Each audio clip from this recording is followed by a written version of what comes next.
The sky was an angry shade of gray, thick clouds rolling like dark waves over a city gasping for breath. Mark Reynolds awoke with a sharp gasp, the acrid smell of smoke clawing at his nostrils. His ears rang with the distant roar of chaos, sirens, screams, and something else, a wet, guttural moan that set his teeth on edge. The world outside his cracked apartment window was no longer the one he knew. Dead America was collapsing, and Mark was trapped inside. He scrambled to his feet, heart pounding as he grabbed his weathered firefighter jacket from the floor. His training kicked in, a cold clarity in his mind despite the panic swirling inside him. He had to get out, but first, he needed to find the others. Mark wasn't alone in this nightmare. Down the hall, the door to the apartment next door was ajar. From the flickering light, he spotted two figures, a young woman and a teenage boy, huddled against the wall. "Is it safe?" the woman whispered, her voice trembling. Mark didn't answer. Instead, he motioned for them to follow. "We need to move. Now." They stumbled through the darkened hallway, the floor trembling beneath their feet as explosions echoed nearby. Fire had already claimed parts of the building, licking orange tongues against cracked walls. Panic threatened to swallow them whole as the groans grew louder, that haunting sound of the dead stirring, hungry for flesh. Mark's group reached the stairwell, but before they could descend, a guttural growl froze them in place. Eyes, milky and dead, appeared at the stairwell's entrance. The first zombie was slow but relentless, dragging its mangled limbs forward. Mark's instincts screamed, but his voice was calm. "Stay close. Don't make a sound." The group pressed tight together, inching backward into a small storage closet nearby. Mark's pulse thundered in his ears as he watched the creature shuffle past. The moans multiplied outside, a rising tide of the undead flooding the hallways. There was no time to wait. Mark pushed open the closet door, motioning for the woman and boy to follow as he slipped back into the hall. They moved as silently as possible, feet barely touching the floor, hearts pounding louder than the growls beyond. At the stairwell, Mark glanced down. The smoke choked the lower floors, and the exit was blocked by fallen debris and flickering flames. They were trapped. "Another way," he said, voice steady despite the desperation clawing at his throat. The woman, whose name was Sarah, nodded, her eyes wide but resolute. The boy, Tommy, clung to her side, shivering. Together, they crept toward the rooftop access, hoping for a chance at escape. But the roof was no sanctuary. From the window, Mark could see the city below, streets littered with abandoned cars, fires burning in strange patterns, and worst of all, the endless swarm of zombies flooding the streets like a living tide. Mark's mind raced. How had it come to this? The news had warned them, a virus outbreak, rapid and merciless, turning humans into mindless monsters. But no one had imagined it would spread so fast, so thoroughly. The rooftop door creaked as they pushed it open, revealing a skyline swallowed by smoke and death. For a moment, the wind carried a chilling silence, then a scream shattered it. From the alley below, a group of survivors ran, chased by the undead, their faces twisted in terror. Mark's eyes locked on a figure struggling in the crowd, a man holding a child, slowing to shield her from the grasping hands of the dead. Mark's gut twisted. He wanted to help, but there was no way down from here. "We can't stay," Mark said urgently. "They'll tear this building apart in minutes." Sarah nodded. "There's a fire escape on the east side. Maybe we can get down that way." Tommy whimpered, clutching Mark's jacket. "What about the others?" Mark swallowed hard. "We have to move. Now." As they made their way toward the fire escape, the roof beneath them trembled. The fire had spread faster than they anticipated, smoke thick and choking. From the corner of his eye, Mark spotted something that made his blood run cold. A zombie had found its way up, dragging itself over the ledge with unnatural strength. The chase was on. Mark's firefighter instincts pushed him forward, but every step was a fight against exhaustion and fear. Behind them, the groans multiplied, the dead closing in like vultures circling a dying prey. At the fire escape, Mark helped Sarah and Tommy down the rusted metal steps, one at a time, careful not to make a sound. The zombie was close, its rotten fingers scraping the rooftop's edge. Mark took the final step, just as the fire below roared with renewed fury. He looked back once, locking eyes with Sarah and Tommy. Stay low. Keep moving. The city was dying, and so were its people. But Mark refused to give up, not yet. This was only the beginning of their desperate fight to escape the collapse of dead America. Would you like me to continue next with part 2? The fire escape groaned beneath Mark's weight, rust and age threatening to give way at any moment. One careful step at a time, he descended into the smoke-choked alley below. Sarah and Tommy followed close behind, their faces streaked with grime and fear. The city around them was a war zone, burning cars, shattered glass, and the twisted skeletons of what had once been homes and businesses. Mark scanned the narrow streets as they moved, every shadow a potential threat. The zombies were everywhere, a living tide pushing forward with relentless hunger. Their moans echoed off the crumbling walls, a terrifying chorus that made his skin crawl. Keep quiet, Mark whispered, voice low but firm. Stay close. Sarah nodded, gripping Tommy's hand tightly. The boy's small fingers trembled in hers, but his eyes burned with determination. Even in the midst of chaos, the need to survive was stronger than fear. The trio navigated carefully through the maze of debris, winding their way between abandoned vehicles and toppled street signs. Mark's firefighter instincts were invaluable now. He knew how to read the environment, finding paths others might overlook. But the city had changed.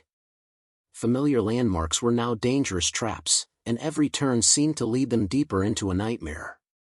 Suddenly, a rustling noise from an overturned dumpster made them freeze. Mark's hand instinctively reached for the knife strapped to his belt. Slowly, a figure emerged, not undead, but a man in ragged clothes, eyes wild with desperation. Please, the stranger whispered hoarsely, raising his hands. I'm not one of them. Mark's gaze sharpened. Trust was a luxury they couldn't afford, but the man's fear seemed genuine. We don't have time, Mark said. Are there more of you? The man shook his head. No. Just me. But you need to move fast, the undead are everywhere, and there are others, worse than them. Mark frowned. Worse? Humans, the stranger said bitterly. Survivors who've lost their minds. They'll kill anyone for supplies. The words hung in the air like a dark cloud. Mark glanced at Sarah and Tommy. They were already battered by fear, but the reality was clear, they were caught between the dead and the living. We need to keep moving, Mark said, his voice steady. Come with us, but stay quiet. The man nodded, joining the group as they slipped further into the city's shattered heart. The streets grew narrower, the shadows longer and more menacing. Every rustle, every broken window seemed to hide a lurking horror. As they rounded a corner, the distant sound of gunfire shattered the uneasy silence. The survivors froze, ears straining to make sense of the chaos. Hostiles, Mark said grimly. We're not just fighting the dead anymore. The radio broadcast from earlier echoed faintly in Mark's memory, a promise of safe zones and rescue. But out here, that promise felt like a cruel joke. Survival was immediate and brutal. The group ducked into an abandoned convenience store, barricading the door with overturned shelves. Inside, the stale air was thick with dust and decay. Sarah crouched beside Tommy, trying to soothe his trembling hands. Mark moved to the front window, peering out cautiously. Outside, figures in tattered clothing moved with purpose, scavengers, armed and dangerous. One shouted orders, her voice sharp and cold. We can't stay here long, Mark whispered, turning back to the others. They'll come looking. The tension inside the store was suffocating. The stranger's warnings rang louder in Mark's mind. The city wasn't just overrun by zombies, the dead had been pushed to the margins by something darker, desperate, ruthless survivors willing to kill for a scrap of hope. Suddenly, a loud crash echoed from the back of the store. Tommy screamed, and Sarah grabbed him protectively. Mark's heart hammered. Stay here. I'll check it out. He crept through the aisles, knife ready. The store's back door stood ajar, swinging slightly in the breeze. Outside, a small dog limped toward the street, its fur matted and eyes glassy. The animal's presence was unexpected, a fragile sign of life amid death. But before Mark could react, a shadow moved behind the dog, a man, face smeared with dirt and sweat, gun trained on him. "Drop it," the man snarled, voice harsh. "Or I'll shoot." Mark froze, weighing his options. The stranger's earlier warning replayed, worse than zombies. "Wait," Mark said slowly, hands raised. "We don't want trouble." The man's eyes flickered, calculating. "You're not from around here." "No," Mark admitted. "We're just trying to survive." For a tense moment, neither moved. Then the man lowered his weapon slightly. "Fine. But you're coming with me." Mark hesitated. Could he trust this stranger? The city had taught him that trust was fragile, often broken by fear and desperation. Back inside, Sarah and Tommy watched through the cracked window, hearts pounding. They didn't know what fate awaited Mark, but they knew this was only the beginning of a darker journey. As Mark followed the armed man down the broken street, the distant moans of the undead grew louder, a grim reminder that escape was still a distant hope. Outnumbered. Surrounded. And only just beginning to fight for their lives. Mark's footsteps echoed against cracked pavement as he followed the armed man down the debris-strewn street. The stranger's grip tightened on his weapon, eyes darting constantly, scanning for danger. Mark tried to memorize every detail of the broken city around him, the graffiti scrawled over crumbling walls, the overturned cars burned beyond recognition, and the eerie silence punctuated only by distant moans of the undead. "You're lucky we found you back there," the man said gruffly, breaking the silence. "Name's Cole. This city's a hellscape now. Dead everywhere, and survivors like us, we're barely holding on." Mark nodded, still cautious. "We're trying to reach a safe zone. Heard there might be one, north of here." Cole scoffed. "Safe zones are a damn rumor. Some say they exist, others say they're traps. Either way, you won't get there alive without a plan." Before Mark could respond, a crackling sound came from Cole's pocket, a radio. He pulled it out, adjusting the frequency. Static hissed, then a voice cut through. "Survivors, this is Echo Base. Coordinates to safe zone ahead. Repeat, safe zone ahead. Proceed with caution." Mark's heart quickened. A real signal? Hope flickered inside him. Cole's face hardened. "Echo Base? Haven't heard that in months. Could be a trap, but maybe it's our chance." Mark thought of Sarah and Tommy waiting in the store, vulnerable and scared. He had to get back to them, to tell them about this possible escape. "Let's move," Mark said, urgency in his voice. "We need to find my group and decide what to do." The city's maze twisted ahead, each turn darker and more uncertain than the last. Mark's mind wrestled with hope and fear. Could they really find safety, or was this just another cruel trick in a world gone mad? As they backtracked toward the store, Mark's radio crackled again. The voice of Echo Base was clearer now, offering fragmented instructions. "Survivors, head east toward the river. Stay away from the old industrial zone. Help is on the way." Cole shook his head. "If it's real, it's miles away and crawling with zombies. But it's better than this hell." Inside the store, Sarah's relief at Mark's return was tempered by the weight of his words. "There's a signal," Mark explained. "A possible safe zone north, near the river. We have to try." Tommy looked up, hope flickering in his tired eyes. "We can make it?" Mark forced a smile. "We have to." Packing what little they had, the group prepared to move out under the cover of dusk. Mark's mind was a storm of thoughts, the danger of the journey, the threat of hostile survivors, and the ever-present hordes of the dead. As they slipped into the streets, the city seemed to close in around them. Shadows lengthened, and the moans of zombies grew louder, echoing off deserted buildings. Every sound was a reminder of how thin their chances were. Suddenly, from a nearby alley, a sharp cry shattered the night. The group froze. Sarah clutched Tommy closer as a figure stumbled into the street, a young woman, eyes wide with terror, blood staining her torn clothes. "Help me," she gasped. "They're coming." Before Mark could react, the unmistakable shuffle of undead feet echoed behind her. The group turned just in time to see a horde closing in, grotesque shapes with rotting flesh and vacant eyes, moving faster than normal. "Run!" Mark shouted, pushing Sarah and Tommy forward. The chase was brutal. They sprinted down narrow lanes, dodging debris and leaping over fallen signs. Mark's lungs burned as he fought to keep pace. Behind them, the zombies advanced relentlessly, their guttural moans growing louder. At a dead end, Mark's quick thinking saved them. He pulled down a fire escape ladder, creating a barrier between the group and the horde. Sarah helped Tommy climb up first, then followed herself. Mark lingered last, slashing at the nearest zombies with his knife, buying precious seconds. Breath ragged, he climbed the ladder, joining the others on the rooftop just as the zombies reached the barricade below. The fire escape shuddered under the weight of the dead trying to climb. They watched in grim silence as the horde eventually gave up, dispersing into the dark streets. But Mark knew it was only temporary. "We can't stay here long," he said. "The safe zone isn't close. We have to move before more come."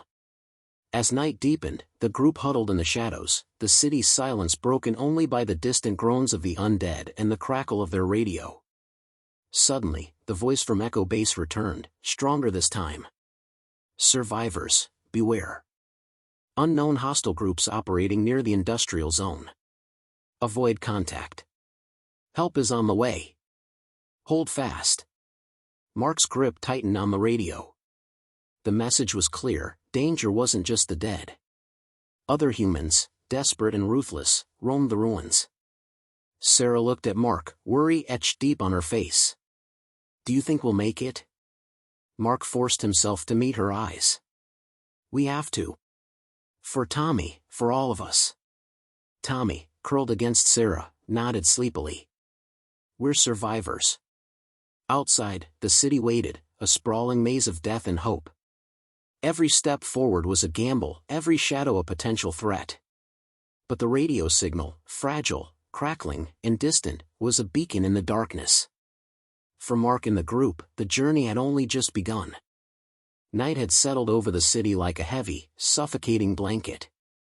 The fading twilight left the streets wrapped in shadows that seemed to move and breathe with sinister life. Mark led Sarah, Tommy, and Cole through the skeletal remains of what had once been a bustling neighborhood, their footsteps muffled on cracked pavement. The radio crackled faintly in Mark's pocket, a fragile thread of hope in the darkness. They found refuge in an abandoned warehouse, its rusted doors hanging open like a yawning mouth. Inside, the air was stale and thick with dust. Mark quickly barred the entrances with overturned crates and metal scraps, his eyes scanning every shadow for threats. "This'll have to do for the night," Mark said, trying to sound confident. His voice betrayed none of the tension tightening his chest. Sarah set Tommy down gently on a patch of concrete, smoothing the dirt from his jacket. The boy was exhausted, but fear kept him restless. Cole checked the perimeter one last time before joining them. "They're everywhere out there. We can't afford to let our guard down." Mark nodded grimly. "We need to rest, but stay alert. If we're lucky, the undead won't find us here." The group settled into uneasy silence, broken only by the crackling of the radio and distant groans from the city beyond. Mark crouched beside a small fire they had managed to spark, using a few scraps of wood found nearby. The flickering flames cast long shadows, turning every corner of the warehouse into a theater of ghostly shapes. Sarah leaned close to Mark. "Do you think the safe zone is real? Or just a story?" Mark stared into the flames, wrestling with his own doubts. "I want to believe it is. But whether it's real or not, it's better than sitting here waiting to die." Tommy clung to Sarah's side, eyes heavy with exhaustion. His whispered prayers for safety echoed in the quiet. Hours passed, the night deepening. The group's nerves frayed as every creak and scrape sounded like an approaching nightmare. Then, without warning, the first scream ripped through the silence, a piercing, desperate cry that shattered their fragile peace. Mark's head snapped up. "Get ready!" The warehouse doors slammed open with a deafening bang. A surge of undead spilled inside, their rotten limbs thrashing and jaws snapping. The survivors scrambled to grab weapons, Mark's knife, Cole's crowbar, anything they could use to fight. The fire flickered wildly as the zombies advanced, eyes glowing faintly in the dark. Mark's heart pounded, adrenaline flooding his veins. "This way," he shouted, pushing Sarah and Tommy toward a side exit. They darted past crates and broken machinery, the smell of decay thick in the air. Behind them, Cole fought fiercely, swinging his crowbar with desperate strength. The undead were relentless, each blow met with another attacker. Mark slashed at a zombie lunging for him, the blade biting into rotted flesh. He gritted his teeth, refusing to fall here. The side exit led to a narrow alley. Mark helped Sarah and Tommy through before joining Cole in a final stand. The two fought back to back, muscles burning, breaths ragged. "We can't hold them!" Cole yelled. Mark's eyes searched the alley for an escape. Ahead, a chain-link fence stood between them and the next block, but the gate was locked tight. "I'll try the fence," Mark said, swinging his knife free and darting forward. Zombies closed in, their snarls deafening. Mark tore at the fence, fingers bleeding from the rough metal. With a grunt, the gate gave way enough for them to slip through. He grabbed Sarah and Tommy's hands, pulling them into the shadows. Cole followed, but the fence suddenly rattled as zombies clawed at it from behind. "We have to move," Mark urged, leading the group into the labyrinth of back streets and debris. The night air was cold and thick with smoke. Their footsteps echoed in the silence, but the danger was far from over. Every shadow could hide another threat. Mark's mind raced, the events replaying with brutal clarity, the screams, the desperate fight, the narrow escape. The group had survived the ambush, but the cost was high. Sarah's voice broke through his thoughts. "We lost so much. How do we keep going?" Mark looked at her, then at Tommy's weary face. "Because if we don't, we're already dead." They pushed onward, following the radio's faint signal toward the rumored safe zone. Each step was a battle against exhaustion, fear, and the growing certainty that escape might be impossible. But deep in his gut, Mark knew surrender wasn't an option. The night was far from over, and the fight to survive was just beginning. "Would you like me to continue with Part 5? The city's ruins stretched out before them like a graveyard under a blood-red dawn. Mark, Sarah, Tommy, and Cole moved cautiously along a cracked highway overpass, the only bridge remaining intact over the swollen river below. The radio signal had drawn them here, promising safe passage across the water, and, hopefully, a route to the rumored safe zone. But the silence was heavy, almost unnatural. No moans, no shuffling feet, just an eerie stillness that made Mark's skin crawl. "This place feels wrong," Cole muttered, eyes scanning the skeletal trees lining the riverbank. Mark nodded. "That's usually when the dead are waiting."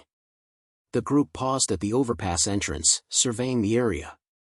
Below, the river rushed dark and cold, debris floating like driftwood. On the far side, the faint outline of a building, could that be the safe zone?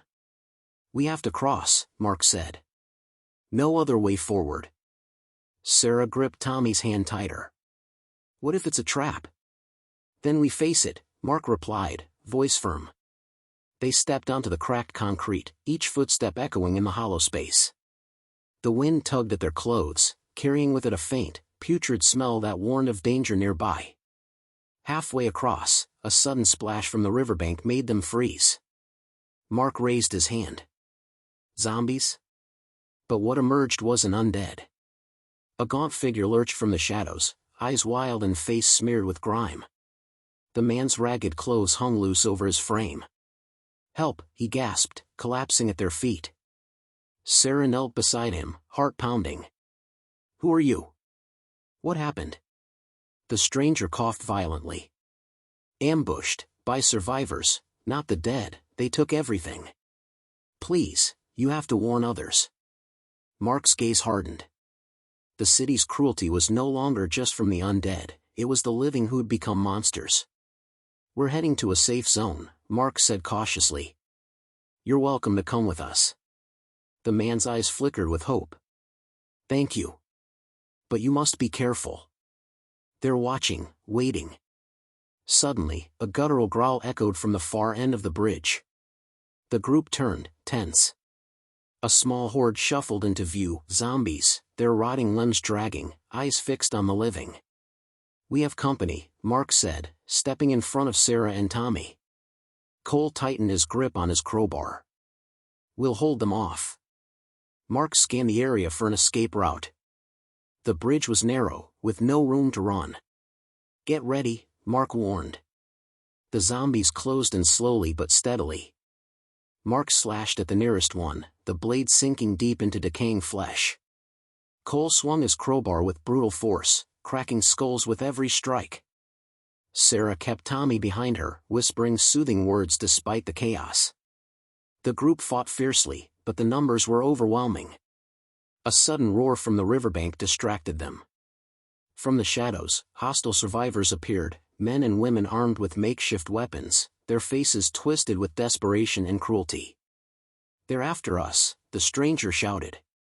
Mark's heart sank. Trapped between the dead and the living, the group had nowhere to run. The hostile survivors charged, shouting threats and firing pistols. The clash was brutal, metal against bone, bullets against flesh. Mark dodged a swinging axe, barely deflecting it with his knife.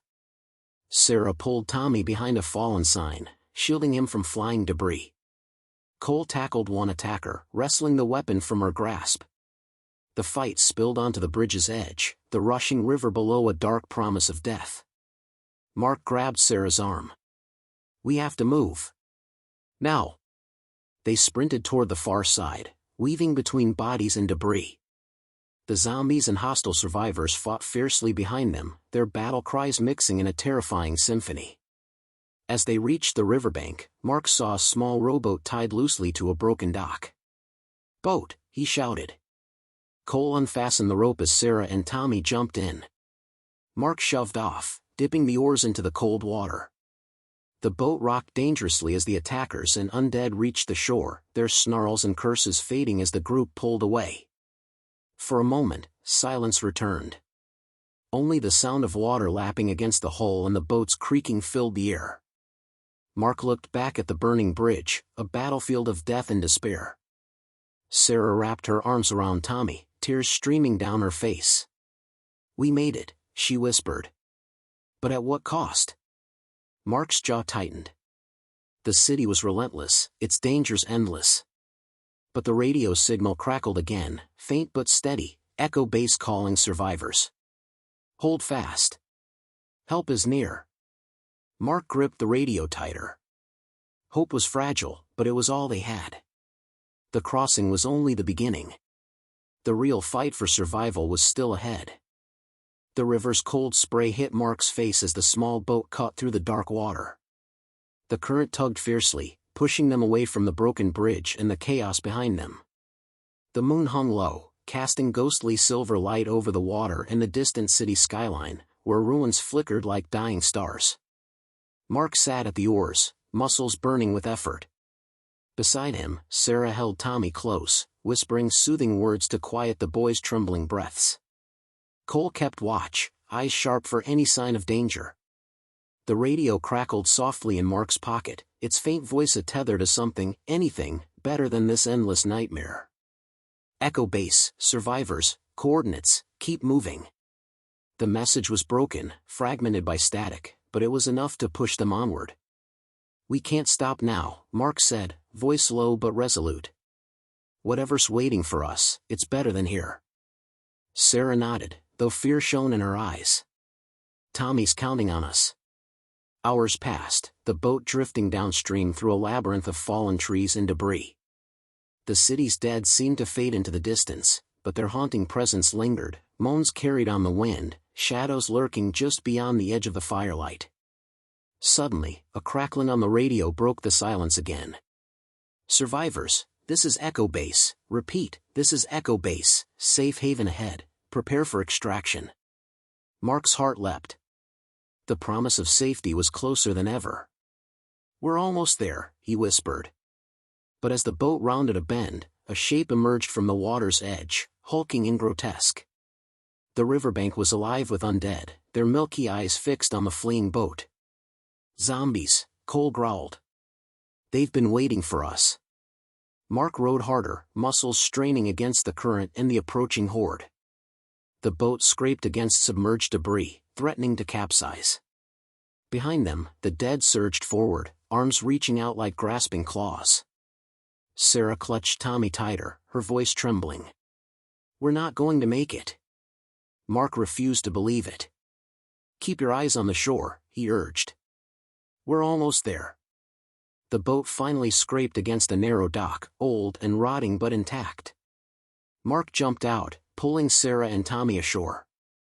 Cole followed, slamming the boat free to float away. Ahead, lights flickered, dim but alive. Echo base. But as they moved forward, the ground trembled beneath their feet. A low growl echoed through the trees. From the shadows, a figure stepped into the light, a man in tattered military gear, rifle raised. "Stop," the soldier barked. "Identify yourselves." Mark raised his hands slowly. "We're survivors. We're here for the safe zone." The soldier's eyes narrowed, studying them like prey. "Follow me," he ordered, turning sharply. They followed through dense underbrush and cracked concrete paths, the air thick with tension. Mark's mind raced. Could they trust this man? Or was Echo Base just another trap? Suddenly, distant gunfire shattered the quiet. The soldier cursed under his breath. "They found us." "Who?" Mark demanded. "Hostile survivors," the soldier replied grimly. "They've been hunting for any signs of life.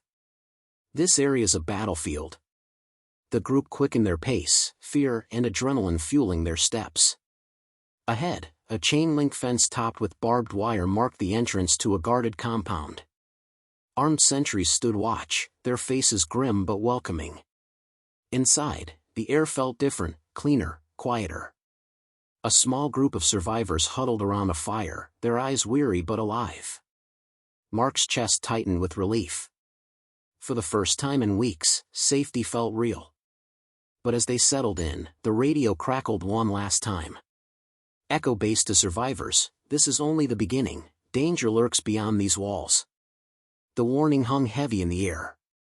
Mark knew this fragile sanctuary was just the start of a new fight. Outside, the city waited, cold, dark, and unyielding. But inside Echo Base, hope flickered like a fragile flame. And Mark vowed to protect it, for Sarah, for Tommy, and for everyone still fighting to live. Ready to continue with Part 7? Echo Base was a fragile island of light in the dead world, its walls standing between the survivors and the relentless darkness outside. Mark, Sarah, Tommy, and Cole moved cautiously inside, exhaustion threatening to overwhelm them, but the tight security offered a brief respite from the nightmare. The base was crowded with faces worn by fear and loss, men, women, even children who had somehow survived this relentless hell. The air smelled of smoke, sweat, and the faint tang of hope. A woman with sharp eyes and a commanding presence stepped forward. "I'm Lieutenant Harper. We've been watching for new survivors. You're lucky to have made it this far." Mark nodded, still scanning every corner. "What's the situation out there?" Harper's expression hardened. "Hostile survivors are increasing. The dead never stopped coming. We keep fighting, but it's getting worse. Supplies are low. We don't know how long we can hold." Sarah clutched Tommy's hand tighter. "Can you get us to safety?" Harper shook her head. "There's no safe place anymore." "Not yet. But here, we have a chance. We're planning an evacuation, a convoy moving north toward a rumored sanctuary. You'll need to be ready." That night, Mark lay awake on the cold floor, the weight of their survival pressing down. Outside the compound walls, distant groans and the occasional crack of gunfire reminded them that death was never far. Suddenly, the sharp blast of an alarm shattered the uneasy calm. "Breach! Breach in Sector 3, a voice shouted over the loudspeakers. Mark leapt up, heart pounding. He grabbed Sarah and Tommy, pulling them to their feet. Cole sprinted ahead, weapons ready. Through the base's maze of corridors, chaos erupted. Screams mixed with shouted orders as soldiers scrambled to their posts. Mark caught sight of a shattered fence panel, ripped open by brute force. The undead were pouring through, their snarling faces hungry for flesh. "Defend the wall!" Harper barked, rallying the survivors. Mark fought side by side with Cole, hacking and swinging, the sickening thud of flesh meeting metal ringing in his ears. Sarah and Tommy huddled behind barricades, terror in their eyes. The undead swarmed relentlessly, pushing deeper into Echo Base. Every moment was a battle against overwhelming odds. Amid the fight, Mark noticed something terrifying: some of the attackers were different. Their movements were sharper, faster, more coordinated. These weren't just mindless zombies. They were something else. "Special infected," Cole hissed, eyes wide with fear. Mark realized the truth: the virus had evolved. The nightmare was growing worse. Desperation clawed at him. "We can't hold this." Harper's voice cut through the din. "Fall back to the inner compound. Evacuate noncombatants." Mark grabbed Sarah and Tommy's hands. "Come on." They ran through smoke-choked corridors, the ground shaking as explosions ripped through the walls. At the inner gate, soldiers locked down the heavy metal door just as the first of the special infected reached them, pounding and snarling. Breathless and battered, Mark looked around. The survivors were pinned, trapped between death outside and the enemy within. "Hold the line!" Harper shouted. "We'll get through this." But Mark knew better. The undead didn't care about lines or walls. They cared only for destruction. Sarah's tears glistened in the firelight. "Mark, what now?" He swallowed hard. "We fight. We survive.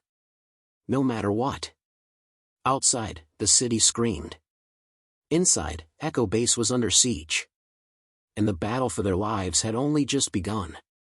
Would you like me to continue with the final chapter, Part 8? The first light of dawn crept over the shattered city skyline, casting long shadows across the battered walls of Echo Base. The survivors inside were battered, bruised, and running on sheer willpower, but the fight was far from over. Mark crouched beside Sarah and Tommy, breathing heavily. The air was thick with smoke and the stench of death. Around them, soldiers and survivors formed a desperate ring, weapons raised, eyes fierce with determination. The special infected had breached the inner compound, their unnatural speed and strength tearing through defenses like a storm of death. Every heartbeat was a countdown, every breath a gift stolen from oblivion. Harper stood at the front lines, rallying the fighters. "This is our home. We hold here, or we die trying." Mark gripped his knife tight, scanning for the next wave. He thought of the long journey, the battles, the losses, the fleeting hope, and the family he swore to protect. "Hold steady," he shouted, stepping into the fray. The zombies surged again, a tidal wave of decay and hunger. Mark fought with savage desperation, every strike fueled by fear and love. Sarah stayed close to Tommy, whispering promises of safety even as the world around them crumbled. Suddenly, a massive figure broke through the line, a monstrous special infected, towering over them, muscles grotesquely swollen, eyes blazing with unnatural fury. Mark locked eyes with the beast. There was no reasoning here, only survival. With a roar, the creature charged. Mark dodged, slashing deep into its side. The beast howled in pain but kept coming. Cole joined the fight, hammering blows with his crowbar. Together, they wore the creature down, until at last it collapsed, twitching in the dust. But the victory was short-lived. Behind the fallen beast, more undead poured through the breach, relentless and unstoppable. Harper's voice cut through the chaos. "Fall back to the evacuation point. Now!" The survivors retreated, racing toward a convoy of battered trucks waiting beyond the walls. Mark, Sarah, and Tommy ran together, the ground trembling beneath them. Gunfire and screams filled the air as the undead pressed their attack. The convoy's engines roared to life, but there was only space for so many. Mark glanced back. Cole was still fighting, holding the line to buy them time. "No!" Sarah cried, but Mark shook his head. "We'll come back for him," he promised. "Now, we go." They jumped into the nearest truck, the doors slamming shut just as the undead reached the gate. The convoy lurched forward, dust and debris swirling in their wake. Outside the safety of the base, the road stretched endlessly ahead, unknown, dangerous, but their only hope. Mark held Tommy close, feeling the boy's pulse steady beneath his fingers. "We made it this far," Mark whispered. "We'll make it all the way." Sarah wiped tears from her face, her voice steady. "For Cole. For all of us." As the convoy rumbled into the breaking dawn, Mark stared out at the ruined horizon, a land swallowed by death, but not yet defeated. The fight was far from over. The city was lost, but the survivors carried the last spark of humanity. And as long as that spark burned, there was hope. Hope for a future beyond the collapse. Hope for a world reclaimed from the dead. Hope for life. That's the complete 8-part outline with detailed story parts of Outnumbered and Surrounded, Escaping the Collapse of Dead America, Zombies audiobook. Each part keeps the suspense tight, the pacing gripping, and avoids content that could jeopardize monetization. If you want, I can also help with turning these into scripts, expanding, or creating prompts for visuals. Just let me know.